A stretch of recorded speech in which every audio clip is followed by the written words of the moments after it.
what this year looks like for Shedeur Sanders. So when you see what he's done from his first year in the NFL into this next season, what stands out to you as elite about him that you hope to maybe pull out in his development? I think you can see the playmaking ability. You can see him as a playmaker. He has a unique way of moving around the pocket and finding receivers down the field. I love that about him. Hard to really drill down into some of the other things you need to work on until we really get him back here. We're now going to find out what is an objective, successful, offensive-minded coach legitimately think about Shedeur Sanders as an NFL quarterback. What would you say if this August, Todd Monken says, you ain't my starting quarterback? If it's Dylan Gabriel, we go, okay, now we have a new coach who's not blindly loyal to him. That would tell me something. Yes. If it's somebody else if it's Tyrod Taylor, for example, that tells me something. This is more hate coming from you. Hate. If the Cleveland Browns sign an average journeyman quarterback, like a Tyrod Taylor, and that guy's the starting quarterback week 1, then we know exactly what Shedeur Sanders is. Absolutely. Not a good quarterback. Absolutely. Not a franchise quarterback. And we could drop all the other nonsense about race, about Stefanski, about, bling, about all of it. It'll tell you the truth, and I'm here for the truth. You're going to be able to have a full training camp, and if Shedeur ends up being the best bet, that's not a bad thing. That's something that then you're like, all right, let's get after it. But what's interesting to me about this, the whole Monken discussion in general, is that in a weird way, I'm not saying he's getting a Peterlin pass, but I think he will eventually get some sort of pass from a lot of the fans. If you fast forward 1 year from now and Shedeur did get to start all these games and it didn't look particularly good. Like no one is suggesting that Monken is going to turn water into wine, so to speak. Like if he makes Shedeur into what Shedeur was projected to be and everything else when we watched him play in college, if he turns him into that, then great. And I still think Shedeur's got a lot of talent. But if he doesn't, because there's so many bad pieces, there's so many everything, people are going to look at Monken and say, whoa. You weren't able to do anything with Shedeur? You must be an idiot. No one's going to say that. NFL teams are instantly regretting not drafting Shedeur Sanders after Todd Monken just dropped his 2026 plan for the young quarterback, revealing exactly what makes Shedeur elite and why the Browns are about to dominate. In an exclusive one-on-one interview, Todd Monken said when he looks at Shedeur Sanders, he sees a playmaker with a unique way of moving around the pocket and finding receivers downfield. But what's even more stunning is what analysts on the Arena show revealed. Shedeur Sanders started the Pro Bowl over Joe Burrow and Joe Flacco, and he was the biggest draw at the entire event. Let me break down why Todd Monken's 2026 plan for Shedeur has NFL teams panicking, why Shedeur's Pro Bowl performance proved he's ready to dominate, and why the Browns just became the most dangerous team in the AFC. Listen, to me, it just shows a little bit more of that it factor, man. It's the Pro Bowl, but guys still get nervous. I'm telling you, when you're amongst all those stars, and it's like, oh yeah, it's a play around game, but you still get nervous a little bit, right? Right, G? You still like, oh shit, like, you know what I'm saying? That's Calvin Johnson. That's, you know what I'm saying? The guys are still there, so you still get a little nervous. And the quarterbacks, they usually kind of discuss, like, all right, who gonna go first? Who wanna start this thing off? And for Shedeur to say, man, I got it. It's hard to make that dude nervous, man. He grew up in that spotlight, and it just shows me that it factor, man, to come out, throw 2 touchdowns. He threw 2 picks, but to throw 2 touchdowns, to just say, I got it, I'll go first. You know what I'm saying? It speaks volumes to me, man. It's a tough thing to do. All right, so let's get straight into this, because what Todd Monken just revealed is absolutely massive. Todd Monken wrapped up another one-on-one interview where he detailed his game plan for the 2026 season. And when he was asked specifically about Shedeur Sanders, his response has NFL teams shaking. Let me tell you what Todd Monken said about Shedeur Sanders. The reporter asked, "We talked so much about what this year looks like for Shedeur Sanders, so when you see what he's done from his first year in the NFL into this next season, what stands out to you as a lead about him that you hope to maybe pull out in his development?" And Todd Monken's response was perfect. He said, "I think you can see the playmaking ability. You can see him as a playmaker. He has a unique way of moving around the pocket and finding receivers downfield. I love that about him. playmaking ability, unique way of moving around the pocket, finding receivers downfield. That's what Todd Monken sees when he watches Shedeur Sanders. Now, let me address something important. Todd Monken said, hard to really drill down into some of the other things you need to work on till we really get him back here. Till we get him back here. That means Todd Monken is waiting for Shedeur to get back to Cleveland so they can start working, so they can start developing, so they can start building. Now, let me talk about what happened at the Pro Bowl, because what went down at the Pro Bowl proves everything Todd Monken just said about Shedeur being a playmaker. On The Arena Show, they broke down Shedeur's Pro Bowl performance, and what they said was stunning. One analyst said, "It shows a little bit more of that it factor, man. It's the Pro Bowl, but guys still get nervous. When you're amongst all those stars, you still get nervous. The quarterbacks usually discuss like, all right, who gonna go first? Who want to start this thing off? And for Shedeur to say, man, I got it. It's hard to make that dude nervous, man. He grew up in that spotlight. I got it." Because I wanted to see if Shedeur started. And he did. And maybe it's rock, paper, scissors. Maybe it's Joe Burrow saying, hey, kid, just you have at it, you know. But it just felt like Shedeur was the biggest draw at the Pro Bowl. That's what it felt like. And you talk about it. You talk about lightning rod. I wanted to watch Shedeur throw to all these stars. And it's just a skill competition, which is cool, because I did enjoy watching CD and George Pickens and Jamar Chase. And Yeah, I did too. And I enjoyed watching Joe Burrow, because he took it maybe a little more seriously than the other guys did, because he likes to compete. Yeah, Right. And he ran for one touchdown, and he celebrated because he was into it, because he's making people miss, and they ran trick plays, and so he took it the most seriously. But the irony of the game was that the guy who started for the AFC is not even guaranteed to start for his own team next year. I mean, is that not history in the Pro Bowl? Right. What? Think about what he just said. I do love watching Shedeur Sanders throw a football. That's what Shedeur Sanders said. He didn't wait for Joe Burrow or Joe Flacco to decide. He said, I got it. And you know what happened? Shedeur started the Pro Bowl over Joe Burrow, a multiple-time Pro Bowler, over Joe Flacco, a Super Bowl MVP. Shedeur Sanders started. Now, let me read what another analyst said. He said, the irony of the game was that the guy who started for the AFC is not even guaranteed to start for his own team next year. I mean, is that not history in the Pro Bowl? Think about that. Shedeur Sanders is a fifth-round rookie who started the Pro Bowl over established veterans. That's unprecedented. But then another analyst said something even more powerful.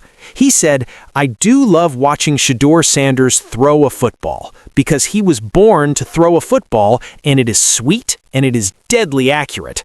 Shedeur was a thing last night for all those guys on the field. I think they really honor what you see in him.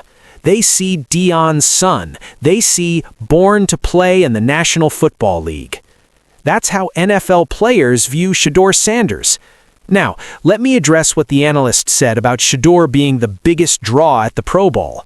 He said, it just felt like Shedeur was the biggest draw at the Pro Bowl. That's what it felt like. I wanted to watch Shedeur throw to all these stars. Not Joe Burrow, not Jalen Hurts. Shedeur Sanders was the biggest draw. Let me also talk about what Shedeur said on Kay Adams' show. According to the analyst, Shedeur said that what he did last year in his 7 games that he started proved I can dominate in this league. That's the word Shedeur used. Not compete, not play well, dominate. And new coaches to this team, and now things are starting to spruce up a little bit. We're going to cover what people's got to say today. We're going to cover the clips. But before we dig in, you need to click that subscribe button right now, because we're going to keep you in the loop. Shedeur Sanders, the quarterbacks, Monken, what's happening with this team. We're going to unearth the news that gets brushed to the side, the conspiracy theories, whatever we find, really, and we'll talk about it, and we'll bring up the clips of what they're saying. Now, let me bring this back to Todd Monken's vision for the 2026 season. The reporter asked Todd Monken, What is your vision? What do you anticipate the Cleveland Browns will look like under you in your first year? And Todd Monken said, when you talk about what you want the tape to look like, it starts with effort, physicality, and execution that pops off the tape. That's what you want the team to look like. And if you get that effort, physicality, and execution that pops off the tape, everything else takes care of itself. That's Todd Monken's vision. Let me also address what Todd Monken said about why he took the Browns job. The reporter asked, why did it feel like this was the time now? And Todd Monken said, I think God puts you in the right place at the right time. I really believe that. I've had other opportunities, just didn't come to fruition. I loved my time here. I think the Haslams and the fan base are just craving a consistent winner. And I've been in that situation before at Southern Miss, and I can't wait to get started. That's what Todd Monken is building. Now, let me talk about what Todd Monken said about building a winner. The reporter asked, what excites you the most about being here? And Todd Monken said, building a consistent winner. That's all it is. This is all about winning. That's Todd Monken's focus. Not building, not developing, winning. Let me also address the Jim Schwartz situation. According to the video, word on the street from many podcasters and people familiar with the situation is already saying they feel like Jim Schwartz is up out of there. If that's the case, any defensive guru will jump at the opportunity to go to Cleveland with an already put-together defense. They have Myles Garrett, superstar D lineman, Denzel Ward, a host of young talent along the defensive line. Now, let me talk about the hate Shedeur Sanders has been receiving. According to the video, Shedeur Sanders received a lot of hate from people online after the Pro Bowl, and it looks like his family definitely caught wind of it. Deion Sanders Jr. took to social media and said, "It's a beautiful thing seeing how much pleasure they get from hating on my bloodline." That's Deion Sanders Jr. calling out the haters. Then Deion Sanders Jr. tweeted a Bible verse. When evil people come to devour me, when my enemies and foes attack me, they will stumble and fall. Though a mighty army surrounds me, my heart will not be afraid. Even if I am attacked, I will remain confident. That's the Sanders family's response to the hate. Great learning experience for a rookie to come in. You know, he got on the field, he had some success kind of up and down for him. And I think like with Shedeur, like he's got a vision of greatness, right? Like he has this big personality, but you know, growing up with Deion and stuff like that, he envisions greatness. So for him to go to the Pro Bowl and be around greatness and pick Joe Burrow's brain, Flacco's brain, talk to all the wide receivers and stuff like that, I think it's awesome. I think, you know, put it on the resume, take a week or two, get your mind right, and then attack this, because you got to go earn that starting job. Let me also address what Shedeur said on his social media. He said, "Thank you to all the coaches, players, and fans for allowing me to be a part of the Pro Bowl. It was an amazing experience connecting with the guys, learning and growing. Truly grateful for the opportunity and hoping to stay connected. Thank you, God." That's Shedeur's mindset. He's not focused on the hate. He's focused on improving. Now, let me bring this back to what the analyst said on the Arena show. One analyst said, for Shedeur to go to the Pro Bowl and be around greatness and pick Joe Burrow's brain, Flacco's brain, talk to all the wide receivers, I think it's awesome. Put it on the resume, take a week or two, get your mind right, and then attack this, because you got to go earn that starting job. That's what Shedeur is going to do. He's going to go back to Cleveland and earn it. Another analyst said, I'm just glad he embraced the opportunity. One thing I used to do is when I went to the Pro Bowl, I enjoyed being around the greats. I would just sit and learn, listen, hear different things, and try and take it back to my team. That's what Shedeur did at the Pro Bowl. Now, let me address what the analyst said about the starting quarterback decision. He said, as far as a starter, I didn't put much stock into it. We used to literally play rock, paper, scissors. We all are here, we all Pro Bowlers. So whoever go out there first, it's like we all gonna play. But here's the thing, Shedeur still started. Whether it was rock, paper, scissors or not, he was the one who said, I got it. Let me also talk about what the analyst said about the game itself. He said, it's a flag football game. He had fun with it. I'm not going to put too much stock in the touchdowns and picks. It's a flat football game. They was having fun. I was focused more on what he said in the tweet. He embraced opportunity. He looks forward to building these relationships and learning from these people. That's what matters. Shedeur is building relationships with NFL superstars. Now, let me address the false claims about Shedeur not being the starting quarterback. According to the video, there has been a notion that Shedeur possibly will not be the quarterback under center to start the season off. But the host said, "I believe those are all false claims, and it's definitely going to be Shedeur. I don't know why they're pushing that narrative." That's what it is. Cleveland media trying to create drama where there is none. Let me also talk about what Todd Monken said about connecting with players. He said, "We've got to finish hiring an elite staff and then connecting with the players. That's really what it comes down to, is connecting with those guys, putting together an elite staff, connecting with players. That's Todd Monken's plan." Now, I want to ask you something, and I really want you to think about this before you comment. After hearing Todd Monken's 2026 plan for Shedeur Sanders, where he praised Shedeur's playmaking ability, his unique way of moving in the pocket, and his ability to find receivers downfield, do you think NFL teams are regretting not drafting Shedeur higher? Because based on everything we've seen, it's clear that Shedeur Sanders is about to dominate the NFL. So there you have it. NFL teams are instantly regretting not drafting Shedeur Sanders after Todd Monken dropped his 2026 plan, revealing that he sees Shedeur as a playmaker with a unique ability to move around the pocket and find receivers downfield. Meanwhile, analysts on the Arena Show revealed that Shedeur was the biggest draw at the Pro Bowl, started over Joe Burrow and Joe Flacco, and showed the IT factor that makes him special. Shedeur said, "I got it," and proved he's ready to dominate. The Browns are building a consistent winner, and Shedeur Sanders is the centerpiece. The future is bright in Cleveland. If you think NFL teams are regretting not drafting Shedeur Sanders, drop a W in the comments. If you think Todd Monken's 2026 plan is going to lead the Browns to the playoffs, let me know. And don't forget to subscribe, because we're covering every single moment of this journey. Hit that bell. Let's dominate.